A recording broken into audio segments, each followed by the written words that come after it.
worked 5 shifts in one day. Ada. I carried dead bodies with the same hands just to build this house. Mama, where is the house?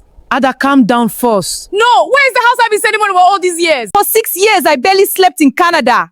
Ada, please lower your voice. I worked 5 shifts in one day. 6 years earlier, when Ada first left Nigeria for Canada, everybody in the village celebrated her like someone whose life had finally changed forever. Her mother cried that day at the airport, not because she was sad, but because hope had finally entered their family. Ada was the first child to travel abroad, the first to carry everyone's dream on her shoulders. And from the very beginning, Ada promised herself one thing.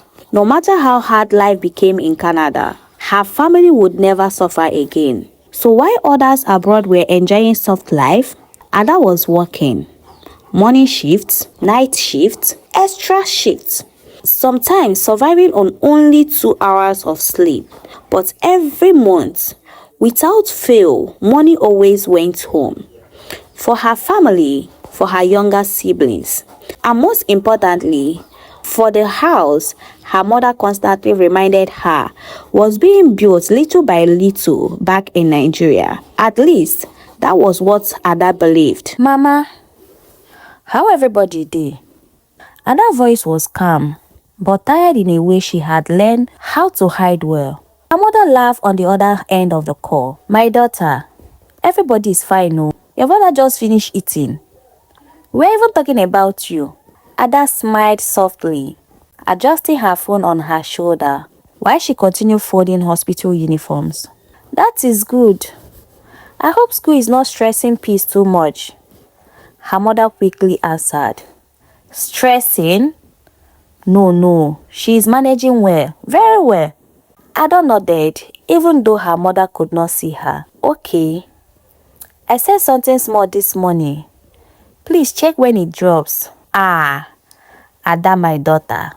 Her mother's voice softened immediately. God will not forget you. You are doing your best. Ada exhaled slowly. That sentence always touches her in a strange way, because she knew what her best really looked like. Outside her small apartment, rain tapped the window like impatient fingers. Ada sat on the floor beside her bed, eating bread and tea from a small plate.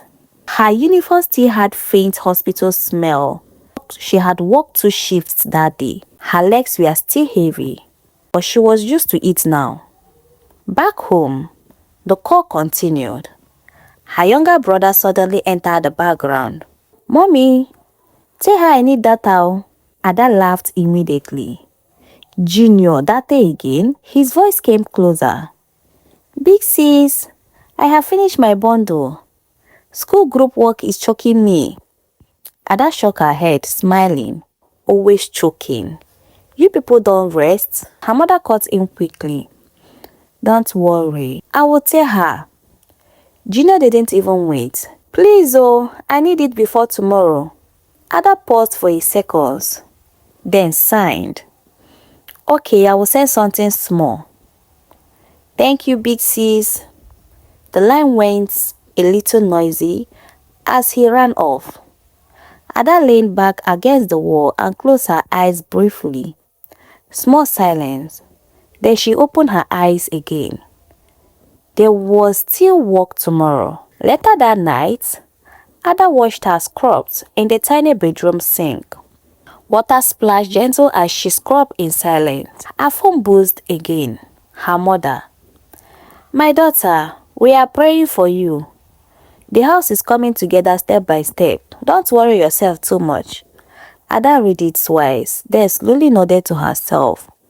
Step by step.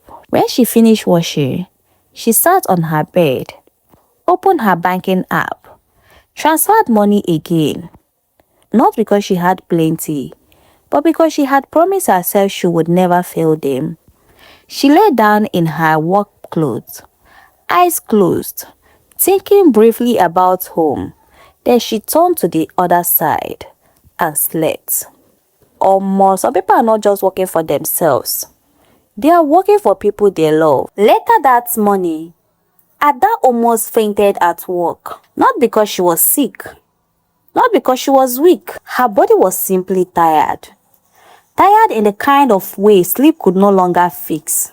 The hospital was freezing as usual. Bright white lights. Silent hallways. Ada stood beside a hospital bed, trying to stay focused, while adjusting an old patient blanket carefully. Her eyes burned from exhaustion. She had been awake for almost 20 hours. Still, she kept going, because the more shifts she worked, the faster the house back home would finish. At least, that was what she kept telling herself. Around 2 a.m., Ada finally sat down briefly inside the staff room. She removed her glasses, slowly and rubbed her eyes. Then she opened her phone. 3 missed calls from Mama. 1 message from Peace. Big sis, abeg, don't forget my school payment tomorrow. Another from Junior. Love you, big sis. Ada stared at the messages quietly, then smiled. That small smile people do when they are tired but loved. Her phone started ringing again. Ada answered immediately. Mama, is everything okay? Is everything okay? My daughter. Her mother's voice sounded unusually soft. Ada sat up immediately. What happened? Nothing bad though. Then why do you sound like that? Small silence. Then her mother signed. The man handling the building said if we stop now, rain might damage everything. Ada closed her eyes slowly. Immediately her brain started calculating money. Ada, I'm here, Mama. We didn't want to pressure you. No, Mama, it's okay. Your father has been worried since morning. Ada swallowed immediately, then forced strength into her voice. How much do they need?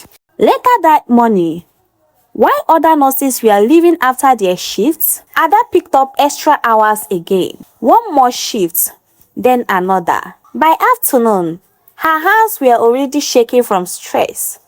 1 doctor even stopped her. Ada, when last did you rest? Ada laughed weakly. Rest is expensive. That evening, she finally returned home exhausted. She dropped her bag gently near the door, removed her shoes, then sat on the floor without even turning on the light. Her phone buzzed. A photo from Mama, blocks, cement, iron rods. Ada stared at the picture for a long time. Then slowly, very slowly, tears gathered in her eyes. Not because she was sad, but because for the first time in months, she truly felt like all her suffering meant something. That night before sleeping, Ada transferred almost everything left in her account. Then she whispered quietly to herself, 1 more shift, Ada. Just 1 more shift. 2 weeks later, Ada stopped calling as often. Not because she wanted to.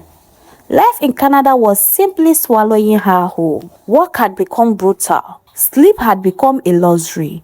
And somehow, the more money she sent home, the more responsibilities kept appearing. That evening, snow was falling heavily outside her apartment. Ada sat wrapped in a blanket, eating cold rice directly from the pot. Too tired to warm it, too tired to care. Then her phone buzzed. A voice note from Mama. Ada smiled immediately and pressed play. My daughter. Her mother's voice sounded cheerful. The workers came again today. Oh, your father has been disturbing them since morning. Ada smiled softly. We have started discussing ties now. Ada froze slightly. Ties? For a moment, she actually imagined it. A beautiful house. Big sitting room, her mother smiling proudly inside a proper kitchen, Peace decorating her room, Junior making noise somewhere in the compound, home finally looking like peace. Then her mother's voice continued. But Ada, immediately, Ada's chest tightened. There's another small issue. Ada closed her eyes. Of course, there was always another issue. The engineer said the POP ceiling will cost more than expected though. Silence. Ada slowly lowered her spoon. Her appetite disappeared immediately. How much? When her mother mentioned the amount, Ada almost laughed. Not because it was funny, but because she genuinely did not know where the money would come from anymore. That same night, Ada checked her account balance 3 different times. Then finally opened a small envelope hidden inside her drawer. Inside was money she had been secretly saving for herself, not for the house. Ada had wanted to start nursing specialization classes the following year. It was her own personal dream, one thing she had never told anybody. She stared at the envelope for a very long time. Then slowly, she pushed it aside. Her phone rang again. Junior. Ada forced energy inside her voice before answering. Troublemaker. Junior laughed loudly. Big sis, guess what? What? I passed my exams. Ada sat up immediately. Seriously? Yes, so Ada screamed happily. Oh my God, Junior. Even after the stressful day, that moment made her genuinely happy. Real happiness, the kind that removes exhaustion from a few seconds. Then Junior lowered his voice dramatically. So celebration money nko? Ada burst into laughter. You people will not kill me. Just small. You are lucky I'm happy today. That means yes? Ada shook her head smiling. Send your account. After the call ended, Ada transferred the money quietly. Then she looked at the envelope inside the drawer again. Long silence. Outside, snow continued falling softly. Inside, Ada slowly picked up the envelope, opened it, and began counting the money she had saved for her future. The call came at 3:17 a.m. Ada was halfway through a double shift when her phone started vibrating inside her locker. At first, she ignored it. Work came first. It always did. But when the phone rang a second time, and then a third, something inside her became uneasy. The moment she got her break, she checked the screen. Mama, 3 missed calls, 4 messages. Ada's heart dropped. Immediately, she called back. Mama, my daughter. Her mother's voice sounded relieved. Too relieved. Ada grabbed her chest. Mama, what happened? Nothing bad happened. Ada closed her eyes. The fear slowly left her body. Mama, you nearly killed me, oh. We needed to reach you urgently. Why? Small silence. Then her mother spoke. The roofing material have increased again, no? Ada said nothing. Not because she was angry, because she was tired. Very tired. For almost a minute, neither of them spoke. Then her mother continued. If you stop now, everything will delay, oh. Still silent. That night, something happened that had never happened before. After ending the call, Ada sat alone in the hospital changing room and cried. Not the kind of crying where tears fall quietly. The kind where you cover your mouth because you don't want anybody to hear you. For 6 years, every emergency had found its way to her. Every problem, every bill, every need, every shortage. Ada carried them all gladly because they were family, because she loved them, because one day it would all be worth it. When she finally stopped crying, she washed her face and opened her banking app. Then she looked at the savings account she had never touched, the one meant for her future, the one meant for her next chapter, the one she had protected for years. Ada stared at it for a very long time. Then slowly, she transferred all the money again, every last dollar. The next morning, she was walking home after work when her phone buzzed. A picture from Mama, fresh blocks, fresh bags of cement, workers standing in front of a building project. Under the photo was a message. My daughter, look at what you are building, oh. Ada stopped working. For a second, all the exhaustion disappeared. A smile slowly appeared on her face. The biggest smile she had worn in months.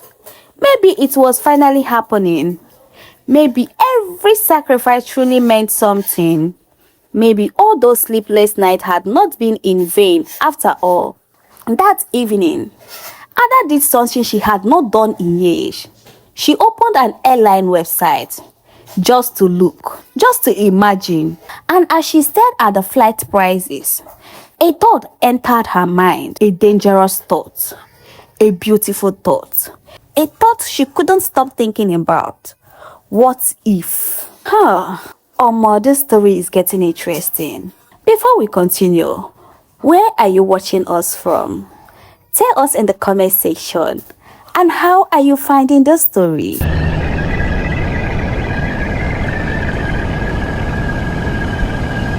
The moment the plane touched down in Lagos, Ada smiled. For the first time in years, she felt light, really light. No hospital, no night shifts, no alarms, no patients, no double shifts, just home. As passengers stood up to collect their bags, Ada sat quietly in her seat, smiling to herself. 6 years. 6 years of missing birthdays. 6 years of Christmas phone calls. 6 years of hearing, "Don't worry, Ada, the house is coming along beautifully."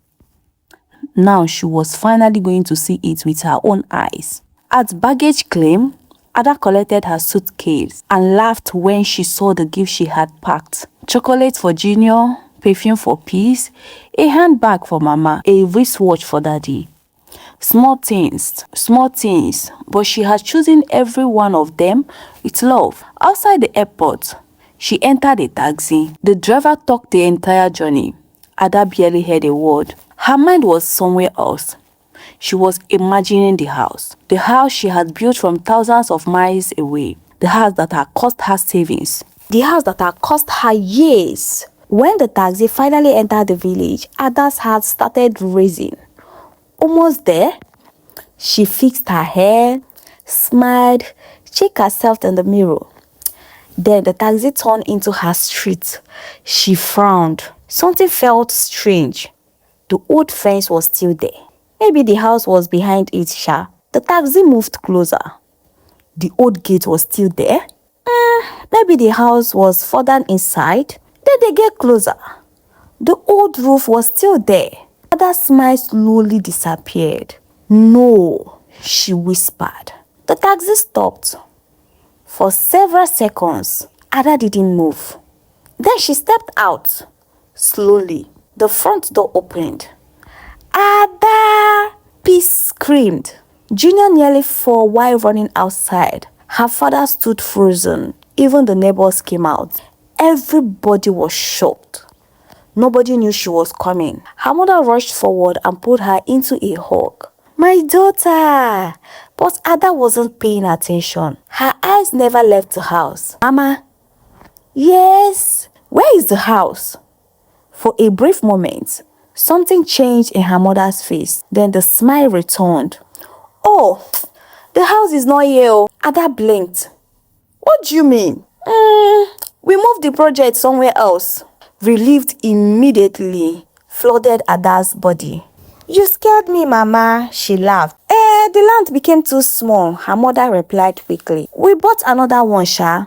Ada smiled again. "Can we go there now?" Her mother hesitated. "No, tomorrow, I beg." That night, Ada could barely sleep. She lay awake, smiling like a little girl, imagining everything. The rooms, the compound, the finished building, everything. Anyways, let me wait till tomorrow.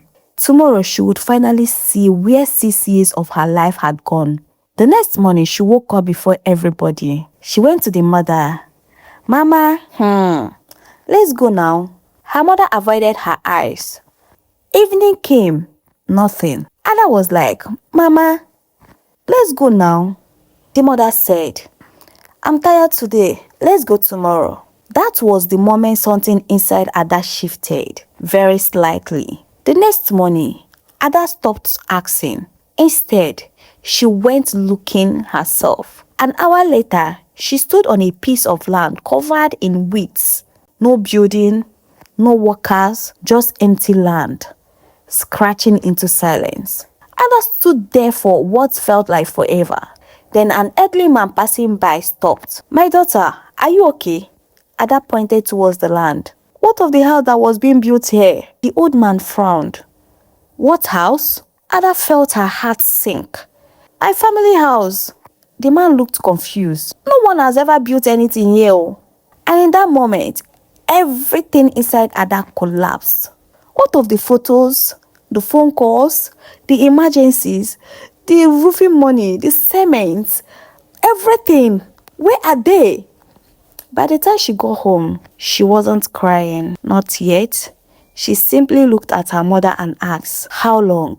"Mama, how long?" Her mother finally sighed. Anyways, 4 years ago, Ada sat down slowly. 4 years? 4 years she had been sending money to a house that didn't exist. Then her mother said something that would hurt her forever. "Anyways, my daughter, you're acting like money grows wings." Ada stared at her. The mother continued. You lived in Canada now. You are rich. We needed help. And I still owe people millions of naira. I even borrowed money to buy earring and everything to help me settle the debt. So I was keeping them for you when you will return. That was it. No sorry, no regret, no shame. Another request, another bill, another burden. Junior burst into tears. Peace lowered her head. Her father said nothing, as always, and Ada finally understood. The house wasn't the thing she lost. The money wasn't the thing she lost. The thing she lost was 6 years of her life. 6 years she could never get back. A week later, Ada left the family compound, not for Canada, because she couldn't afford to return. The money was gone. The savings were gone. The dream was gone. At 32 years old, Ada rented a tiny room and started looking for work in a local hospitals. Every morning she carried her CV from one hospital to another, starting again from zero. Do you know the saddest part? Her mother still called sometimes, not to ask if she was okay, not to ask if she had eaten, not to ask where she was staying, only to ask for money upon money. And eventually, Ada stopped answering. Some people will watch you suffer for them and still ask for more. If you were Ada, would you ever answer those calls again? Tell me what you think about this in the comment section. Thank you so much for watching. Share your thoughts in the comment section. What do you think about the story? And if you have not subscribed to our channel, please do where to subscribe. And I will see you in another video. Thank you and remain blessed.